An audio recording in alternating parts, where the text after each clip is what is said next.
Hi there. When I first drew my mate Gwendolyn here, gosh, 7 years ago now, I didn't realise how much fun it would be showing other people how to draw giraffes. And in the intervening time, I have taught so many people to draw giraffes, and we've had so much fun. So I thought I'd pop a video on YouTube and other people could follow along as well. So why not grab a pencil and paper and follow me step by step? And in only a few minutes, you'll have a great picture of a giraffe. Uh, let's get going. Right, we need to start by putting our hand flat down onto the paper. And we're going to draw a dot on either side of our hand. And these are the inner corners of your giraffe's eyes. And we're going to work from there by drawing up and over into a little bridge and then filling in underneath into a nice generous circle. And we're going to pop an eyelid up over the top of the circle, just like that. Okay, so that's our first eye.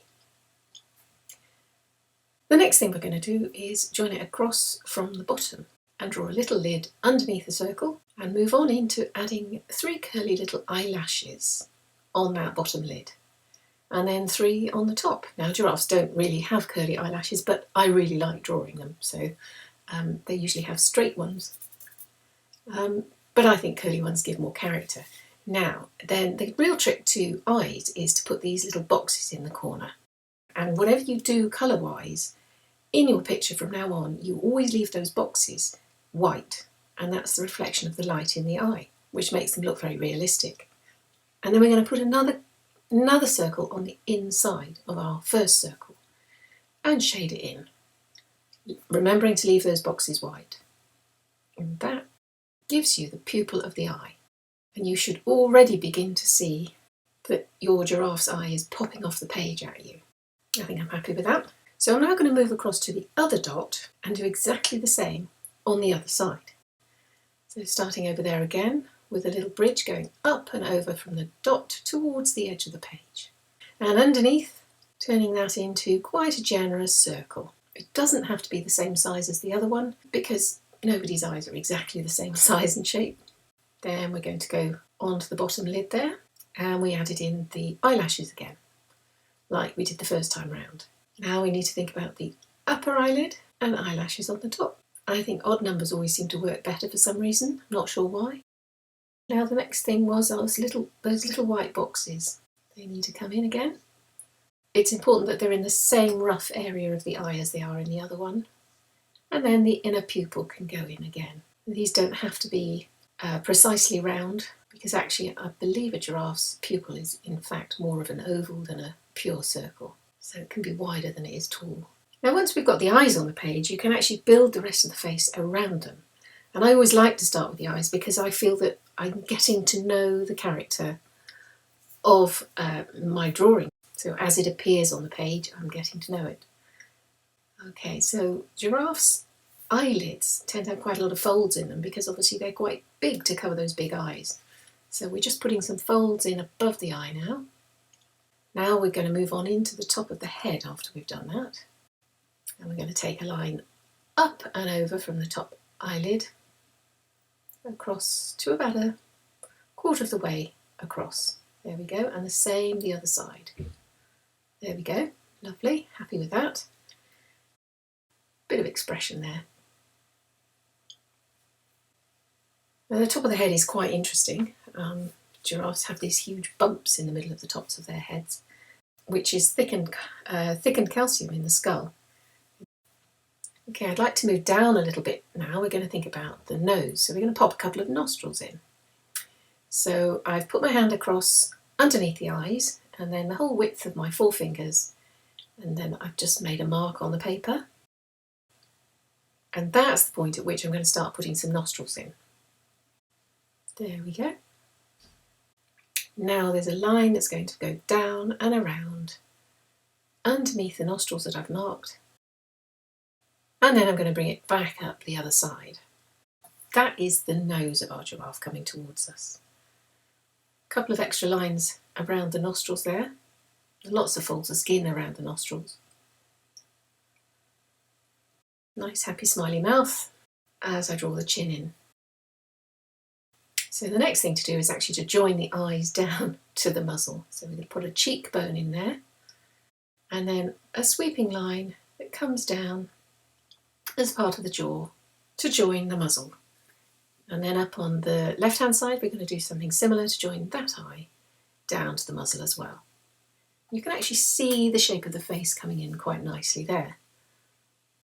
Okay, so the next thing we're going to do is move back to finish the top of the head. I think perhaps an ear would be quite useful. So a sweeping line out to the edge of the page from just above the eye, and then another one coming up from underneath to join it. It's quite nice to draw a little bit of hair in the centre of the ear there. That gives you an idea of the hole going into the head. And it's rather fun just to be able to scribble a little bit there. We're going to pop across to the other side and do something similar. The ears do not have to match in any way, shape or form. And in fact, if they don't, it can actually give your giraffe a much more expressive look. Again, a little bit of scribbling in the ear there. Okay. The next thing is the characteristic horns on the top of the giraffe's head. These are called ossicones. And we're just going to go up here and put a couple of those in. Coming down again the other side, across the top of the head, and then back up for a second one.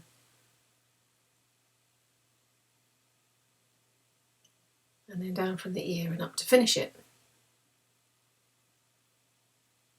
There we go. Haven't quite got proportions right on those, so I'm just going to adjust that here. I'm making them quite furry, so it doesn't really matter that I've actually made a mistake there, because I shall just blend it in with the rest of the drawing. And it will look absolutely fine.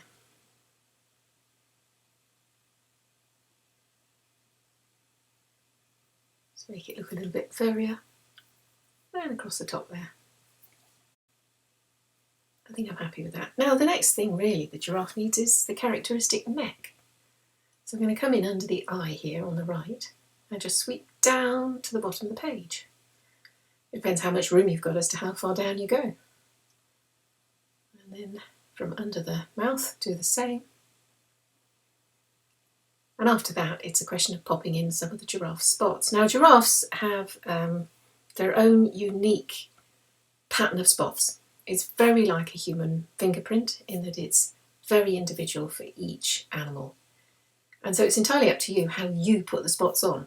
I like to put little ones over the eye area, and I tend to work in odd numbers again. And then as I move down the face, the spots will get bigger. They're never regular, always very irregular in shape.